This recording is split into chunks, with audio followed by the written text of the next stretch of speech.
Vince McMahon is gone from WWE. It's been like that for a few years, so how fitting to go over to sportsgamblingpodcast.com and go a few years in the past, almost 5 to be exact, and react to their top 10 list of Vince McMahon's most disgusting acts. Welcome back to Fog Wrestling. I always find it intriguing going through these lists and reacting to them. And there's no better way to do that than talking to you guys right here, right now. So we'll go through all 10 reasons, debunk them, and see if they truly are disgusting. Moment number 1. Corona Mania. Right, so hold on. Vince McMahon's most disgusting acts in Corona Mania is number 1. The sheer pointlessness of it. This jumps to the front of a list so despicable. Hold on. So why do they want that?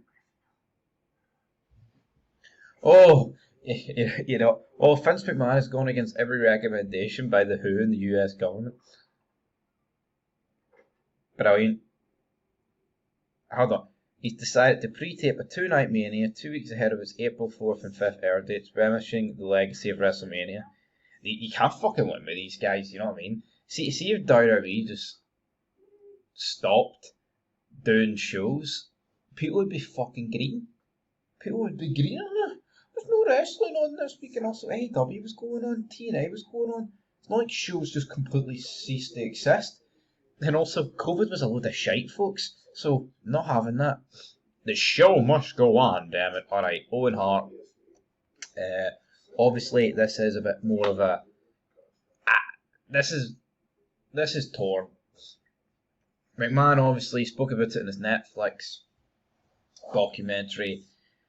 And the more you look at this, it's like, what was the right call?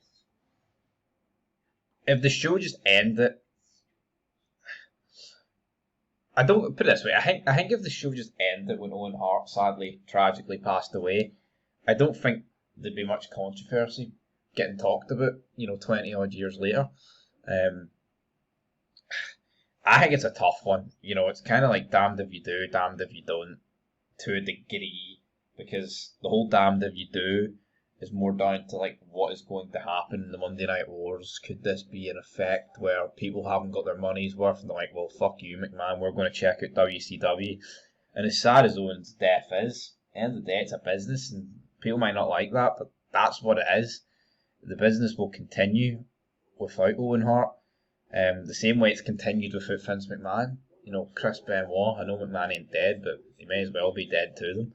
So I think that one's just a matter of opinion. There, in at 3, steroids, pal. Know what I actually do not understand about steroids, right?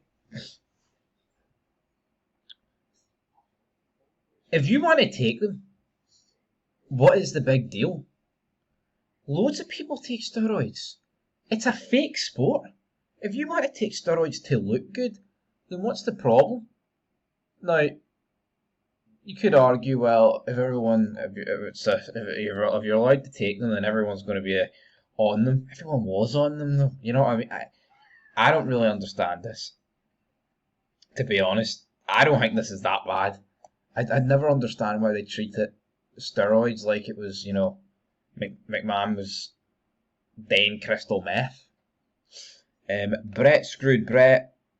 Honestly, this is not a disgusting act by Vince. What's he supposed to do? Let the guy that's leaving the WCW win the belt and bury his top guy and make his company and himself look like idiots? Do not understand this for the life of me. Into number 5, steroids again. Chris Benoit. Obviously, due to Benoit, they whipped out the wellness policy, and then you were seeing guys getting dropped left, right, and centre. John Cena was the most notable. 14 wrestlers were implicated in buying performance-enhancing drugs from an illegal online pharmacy. The list of wrestlers included Orton, Umaga, Booker T, William Regal, and Edge. Obviously, I mentioned Cena there, but Cena hasn't been confirmed. But he came back pretty early from WWE. The Kiss My Ass Club is reason number 6. This was created by McMahon after the collapse of the alliance. I mean, this is basically just McMahon forcing people to kiss his ass because. But this was good story. Yo, right? See when why is this a disgusting act? I'll give you the truth. Why? It's Vince McMahon whipping out his white pasty ass for other men to kiss. That's disgusting because I don't want to see men kissing the ass of other men. Right? That's the reality. Now, if this was Trish Stratus forcing Stacey Keibler to kiss her ass, I think we all want to see that. Maybe there's people out there that want to see William Regal put his lips around McMahon's chocolate starfish. I don't know. But this was good heat, and it made for some great moments. Like when Vince thought he was going to kiss Trish's ass, but then he got stink faced by Rikishi. They're just fucking great, man. War equals money. So yeah, McMahon utilising a war to make money. Again, it's smart business. Yeah, the war was very real, but McMahon brought it into storyline. This is when wrestling was fucking good. You know what I mean? They actually capitalised on real life events. Oh, couldn't do that now. It's too controversial.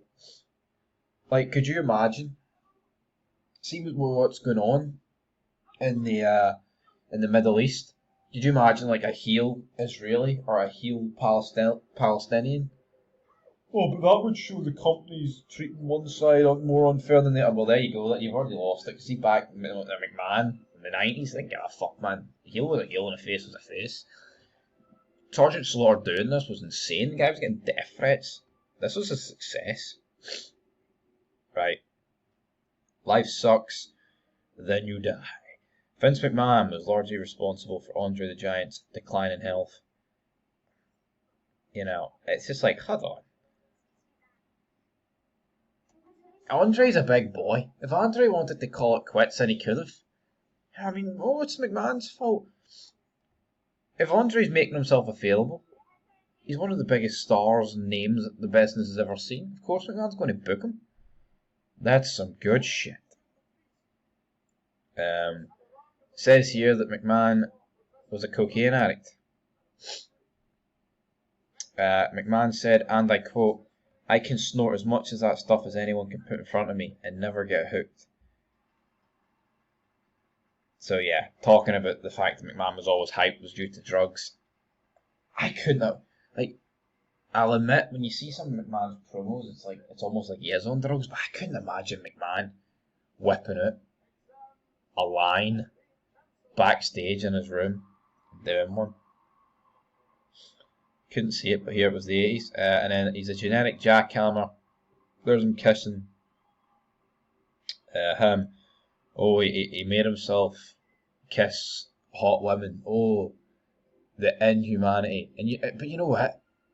See, the Trish stuff, amazing payoff. Even if Tori Wilson had a good payoff, and the whole thing with Stacey on the table, job interview, one of the most iconic moments in WWE history. That's a gift that gets played throughout the world. People can bitch and complain about that, but the reality is, man, it delivered what it needed to. Iconic moments.